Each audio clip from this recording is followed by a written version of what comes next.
Good morning class. आज हम करेंगे कंजम्पशन फंक्शन का कंसेप्ट। ठीक है, अब मुझे कंजम्पशन फंक्शन का मीनिंग पता है। Consumption function sets the relationship between consumption and income. Means consumption function क्या होता है?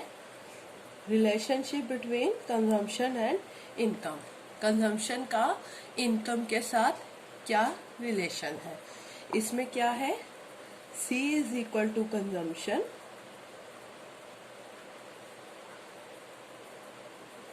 And Y is equal to income.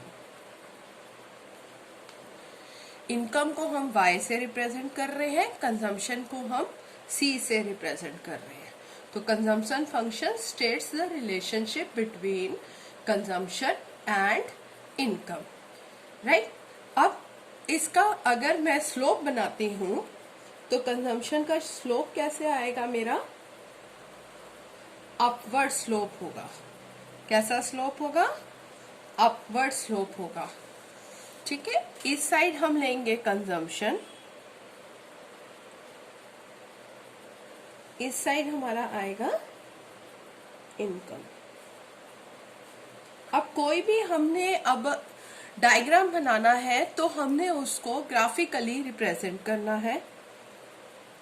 Horizontal line हमारी एक्स एक्सिस होती है, यहाँ पर सेंटर होता है जहां दोनों लाइन इंटरसेक्ट कट करती है, जीरो लिखते हैं। ये एक्स एक्सिस होता है, एक्स एक्सिस पे हम क्या लेते हैं? इनकम। ये हमारा क्या होता है? ये हमारा वाई एक्सिस होता है। वाई एक्सिस में हमने क्या लेना है? कंजम्पशन। फिर हमारी मिनिमम कंजम्पशन हमेशा होती है, इसलिए कंजम्पशन कभी जीरो से स्टार्ट नहीं होगी। कंजम्पशन हमेशा पॉजिटिव रहेगी।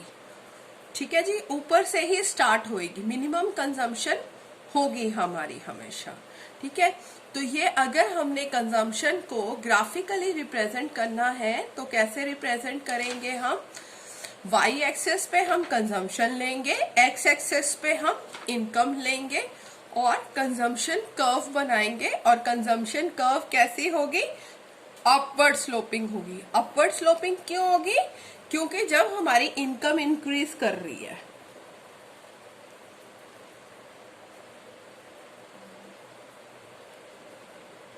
ये मेरी इनकम है, इनकम इंक्रीज करी तो कंजम्पशन क्या होगी? इंक्रीज करेगी,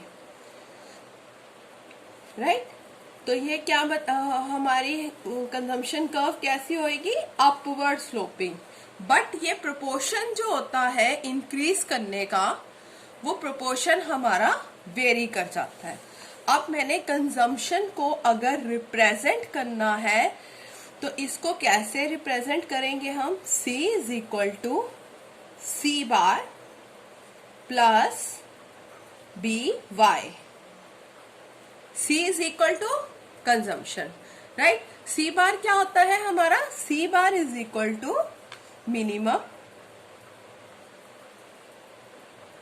कंजम्पशन। C बार क्या हुआ हमारा? Minimum consumption. मिनिमम कंजम्पशन तो कंज्यूमर करेगा ही करेगा। अगर इनकम जीरो भी है, मिनिमम कंजम्पशन हमेशा रहती ही है, जिसकी वजह से एपीसी कभी जीरो नहीं होता, right.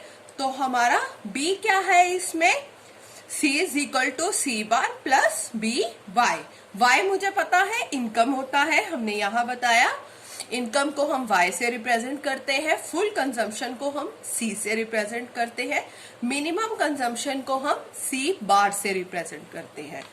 B is equal to marginal propensity to consume. B क्या है इसमें? Marginal propensity to consume. अब मार्जिनल प्रोपेंसिटी टू कंज्यूम क्या होता है हमारा? Marginal propensity to consume is equal to change in consumption over change in income. Income में change आने से कंजम्पशन में कितना चेंज आया है, ये किससे पता चलेगा मुझे? मार्जिनल प्रोपेंसिटी टू कंज्यूम से पता चलेगा। अब इनकम इधर से इतनी इंक्रीज करी है, कंजम्पशन इंक्रीज कितनी करेगी, ये किससे पता चलेगा मुझे, मार्जिनल प्रोपेंसिटी टू कंज्यूम से पता चलेगा। ठीक है, फिर हमने किया average propensity to consume. Average propensity to consume क्या होता है, कंजम्पशन ओवर इनकम। कंजम्पशन और इनकम का रेशो होता है। एवरेज प्रोपेंसिटी टू कंज्यूम क्या होता है, average propensity to consume is a ratio of consumption expenditure to the corresponding level of income. Ratio होता है कंजम्पशन एक्सपेंडिचर का इनकम के साथ, राइट। अब इस पॉइंट पे अगर हम पर्टिकुलर इस पॉइंट पे निकाल रहे हैं, ठीक, यहां में लेते हैं इनकम 100 है, कंजम्पशन इस पॉइंट पे हमारी 150 है।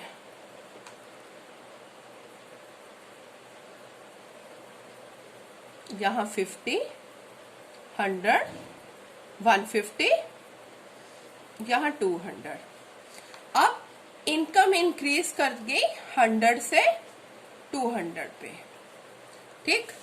अब इसमें क्या हो रहा है, पहले हमारी इनकम कितनी थी, 100, अब 100 से 200 पे इंक्रीज कर गई, ठीक है। तो चेंज कितना आया हमारा, 100 का। चेंज इन इनकम कितना आया, 100। तो हम डिनोमिनेटर में क्या लिख देंगे, चेंज इन इनकम 100। कंजम्पशन कितनी चेंज हुई, 150 से 200, मीन्स चेंज कितना हुआ, 50 का। तो हमारा मार्जिनल प्रोपेंसिटी टू कंज्यूम अगर हमें निकालना हो तो कितना आ जाएगा, 0.5।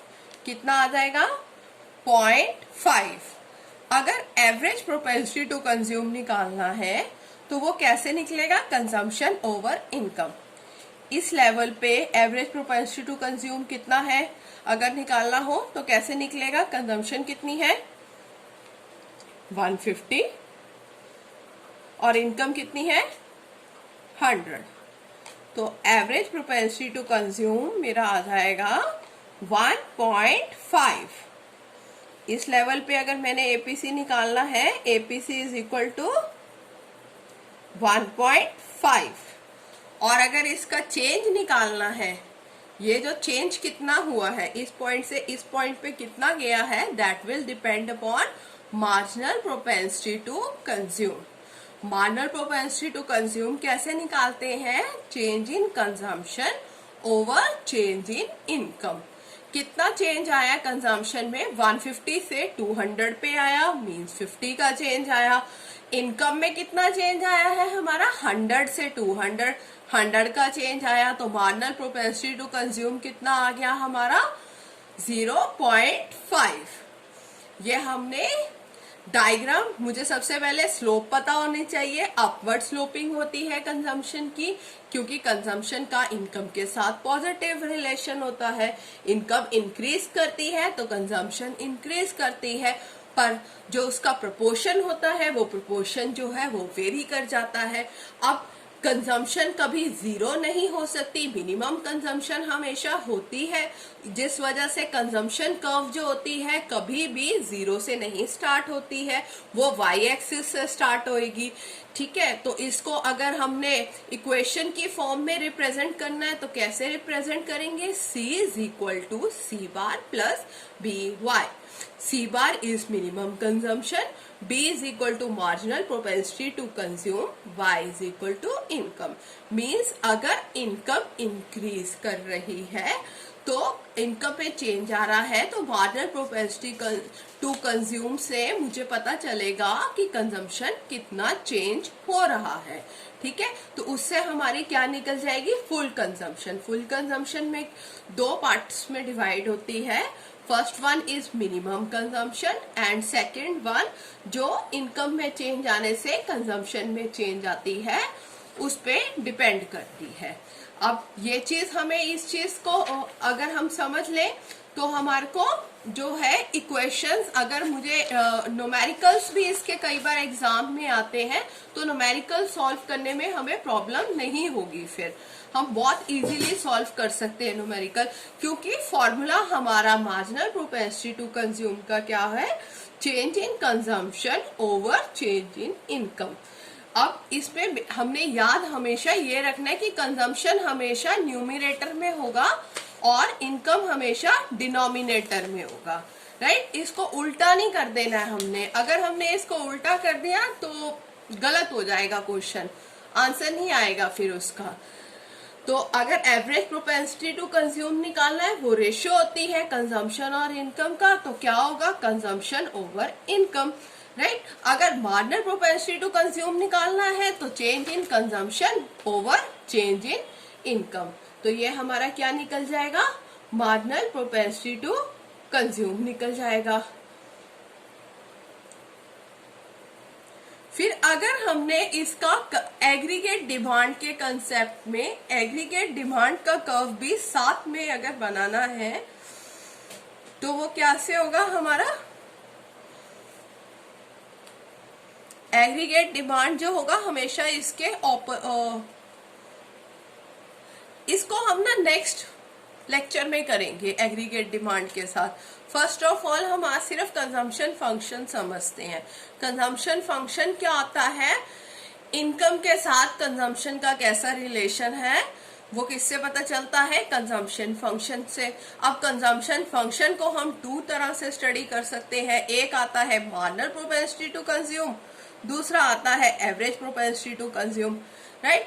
अब एवरेज प्रोपेंसिटी टू कंज्यूम क्या आता है, कंजम्पशन और इनकम का रेशियो बताता है, कितना रेशियो है कंजम्पशन और इनकम का, average propensity to consume. Marginal propensity to consume बताता है change in consumption due to change in income, अगर इनकम चेंज हो रही है तो कंजम्पशन में कितना चेंज आ रहा है, वो हमें किससे पता चलेगा, मार्जिनल प्रोपेंसिटी टू कंज्यूम से पता चलेगा।